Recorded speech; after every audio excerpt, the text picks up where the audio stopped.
Mobile learning रो daily update series रो तृतीय video को आपन को स्वागत। आज ये वीडियो रे जहाँ किसी अपडेट अच्छी से संबंध में आलोचना करवा। वीडियो स्टार्ट करिया पूर्व करके चाहे चैनल को सब्सक्राइब करंतु, वीडियो को लाइक करंतु, जहाँ किसी डाउट थी वीडियो तले कमेंट मध्य करें।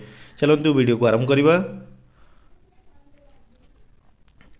प्रथम अपडेट हूँ श्रीजुक्त मुख्यमंत्री नवीन पट्टनायक अंधारुआ ठारे एक आदर्श विद्यालय को उद्घाटन करिसेंती। उद्घाटन समय है 7 तारिख माने आज दिन अपराह 4:30 समय उद्घाटन करा। नेक्स्ट अपडेट हूँ सरकार नियुक्ति जो परीक्षा बिल लोकसभा पास हो जाए। काली आम अपडेट आनी लोकसभा बिल आगत होता पास हो जाए।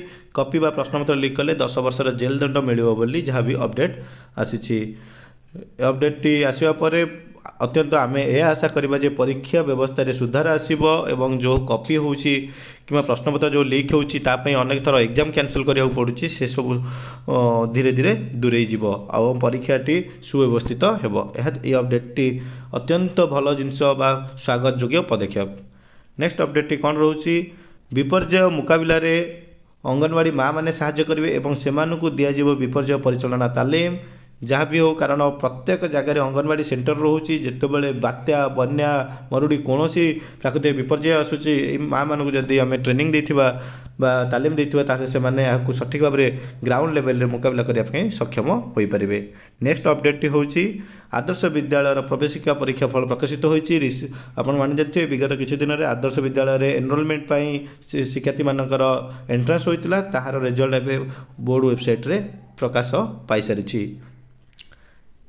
नेक्स्ट अपडेट हूँ युक्त 2 परीक्षा रे अधिकांश निर्देशावली आसी कौन आसी ना परीक्षा आरंभ 1 घंटा पूर्व चलो सीसीटीवी जेकोसी सेंटर रे +2 एग्जामिनेशन जो शेड्यूल थी तार 1 घंटा पूर्व माने परीक्षा जब आरंभ हो 8:30 रे तामने 7:30 रु सेठी सीसीटीवी चलिए निर्देश आसी। नेक्स्ट अपडेट हूँ कौन मैट्रिक परवर्ती वृत्ति आवेदन विद्यार्थी वंचित कहीं ना वेबसाइट रे घर शिक्षानुष्ठान ना ना एबे जो पोस्ट मैट्रिक स्कॉलरशिप प्रेरणा अप्लाई करा जाउछि। प्रेरणा अप्लाई कला बेले गोटे ऑप्शन थाए निजर इंस्टीट्यूशन सिलेक्ट करिया पई एवं किछि घरोई बा प्राइवेट शिक्षानुष्ठान अछंती जहार ना प्रेरणा पोर्टल शो करूनी सेति पई शिक्षार्थी माने एही स्कॉलरशिप अप्लाई करिवारु वंचित होइछंती। यहा तले एक अपडेट। नेक्स्ट अपडेट देखिबा।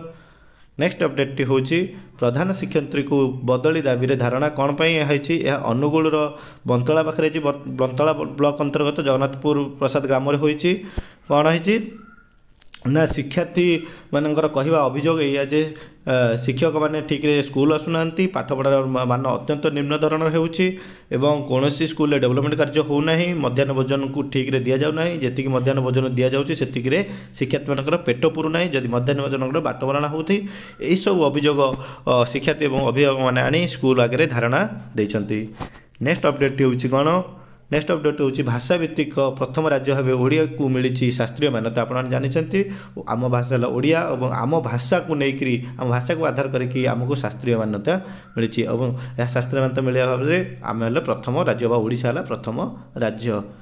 नेक्स्ट अपडेट हूँ काली आम ट्विटर एक ट्वीट को देखी जो विधानसभा प्रश्न काल में पचरा जाइथिला कि केते पदवी खाली रही तो आज पेपर परिप्रकाश होती खाली पड़ी 98,000 सरकारी पदवी से रही स्वास्थ्य विभाग सर्वाधिक 26,815 गणशिक्षा विभाग 21,844 गृह विभाग 7,315 सेमती अलग अलग विभाग में किसी पदवी खाली रही जमीक परिवेश विभाग 3,607 पंचायत राज विभाग एमती अन्य विभाग में खाली रही एवं जो कोविड पाई जो आमर बयस सीमा को 42 ईयर बढ़ा जाइए से बर्तमान तापर कौन प्रस्ताव आसी ना ता लिमिटेड थिला तापर कौन अपडेट है ना। नेक्स्ट अपडेट हूँ नेक्स्ट अपडेट हूँ उच्च शिक्षा अनुष्ठान विकास यूजीसी आईपीडी प्रस्तुत कौन ना शिक्षार्थी मानक दिज्व नियुक्ति भित्तिक तालीम बा वोकेशनल एजुकेशन शिक्षार्थी मानक दिज्व इंटीग्रेटेड भाव में। आगामी अपडेट हूँ देशर साक्षरता हार 80% को वृद्धि पाई एक स्वागत योग्य पदक्षेप किंतु टार्गेट रहा दरकार 90% एभव हवा दरकार। कारण वर्तमान भी देश में 20% इलिटरेट पर्सन रोचंती जहाँकि जो मैंने कि गोटे भाषा पढ़ी लेखि बा बुझी पारु नाहांती यह अत्यंत दुखर कथा। कारण जहाँ भी आगर जो कलना करा बा आगर जो साक्षरता हार बाहर करा ताठारु यह वृद्धि पाइले मध्य भी आखि दृष्टिया वृद्धि पाई पारु नाही। यह आज दिन तमाम जहाँ भी अपडेट एजुकेशन रिलेटेड गोटे वीडियो आपण मैंने पाइपारे वीडियो को प्रथम शेष जाए देखि धन्यवाद। Thank you.